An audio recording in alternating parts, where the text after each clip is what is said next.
Moses in the basket. Years passed from the time Noah's family started the world over. During those years, many kings of Egypt, called pharaohs, came and went. One pharaoh disliked the Israelites, the people from the Holy Land of Israel, so he made them his slaves. But there was an Israelite mother who loved her baby and did not want him to grow up a slave. So she hid the baby in a basket that would float on the Nile River. The mother sent the baby in the basket down the river. The baby's sister Miriam hid in the bushes and watched as the basket drifted down the river. The Pharaoh's daughter picked up the basket and found the baby inside. "A baby boy," said the Pharaoh's daughter with joy. "I shall keep him and name him Moses. But who shall nurse him?" Miriam walked up to the Pharaoh's daughter and said, "I know an Israelite woman who can be the baby's nurse." The Pharaoh's daughter agreed to hire a nurse for the baby. So Miriam brought her mother to the Pharaoh's daughter, and the Israelite mother was given the job of raising baby Moses, her own son. The Promised Land. Moses grew up in the Pharaoh's palace, but Moses was an Israelite, and he was unhappy that the Pharaoh made the Israelites into slaves. They worked hard, and their life was terrible. So Moses left the palace to be a simple shepherd. God was troubled too. He did not want his people to be slaves. One day, as Moses was taking care of his sheep, God visited him in the shape of a burning bush. Moses, a voice called from the bush. I am here, Moses replied.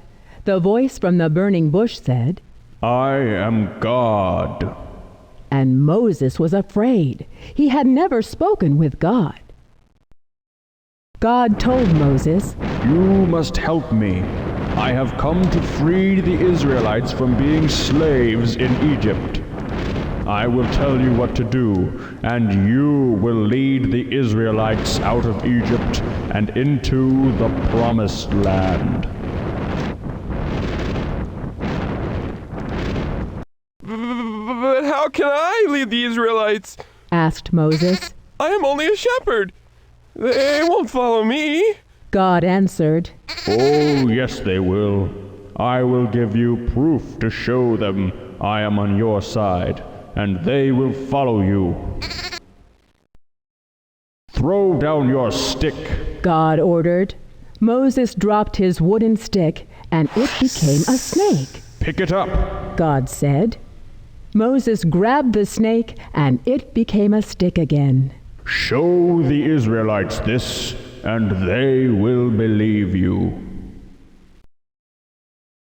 And so Moses returned to Egypt, knowing he could lead the Israelites to the Promised Land.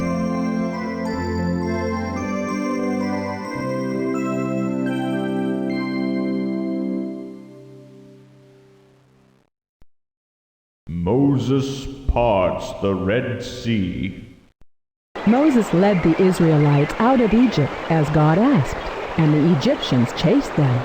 When God appeared as a cloud, Moses knew this was a signal and followed the cloud. He led the Israelites to the edge of the Red Sea. The Israelites were afraid. The Pharaoh's soldiers were close behind them, and the sea was before them. They felt trapped. Had Moses been wrong about God's signals? Moses stood by the water, wondering what to do. Then Moses stretched out his hand over the sea, and God made the sea split in two. A dry path appeared. The Israelites took the path, walking between walls of seawater. They reached the other side of the Red Sea. The Egyptians raced along the dry path behind the Israelites. God told Moses. Wave your staff over the sea. Moses lifted his staff, and a strong wind blew the sea back into place, covering up the Egyptians. The Israelites were finally free.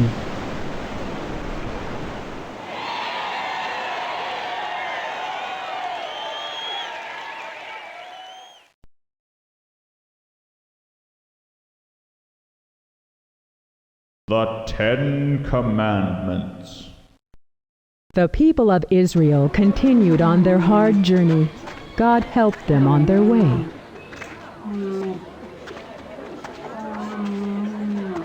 They camped by Mount Sinai. God appeared in the shape of a cloud and called to Moses. He spoke to Moses so everyone could hear, and they would trust Moses' word. The earth trembled, and there was a terrible storm. Then God spoke. He said to Moses and to the Israelites, I have 10 commandments I want you to follow.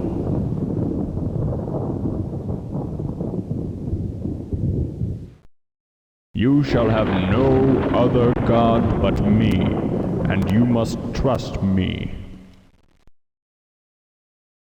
You shall not worship another god.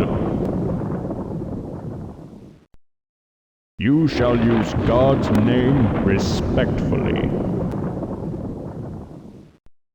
You shall rest on the day at the end of each week and keep it holy.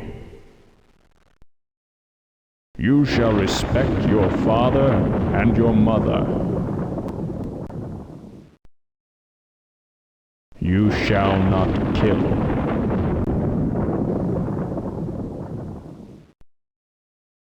You shall be true to your husband or to your wife. You shall not steal.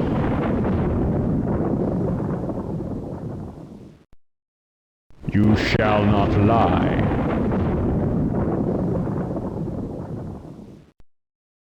You shall not be jealous of anyone else.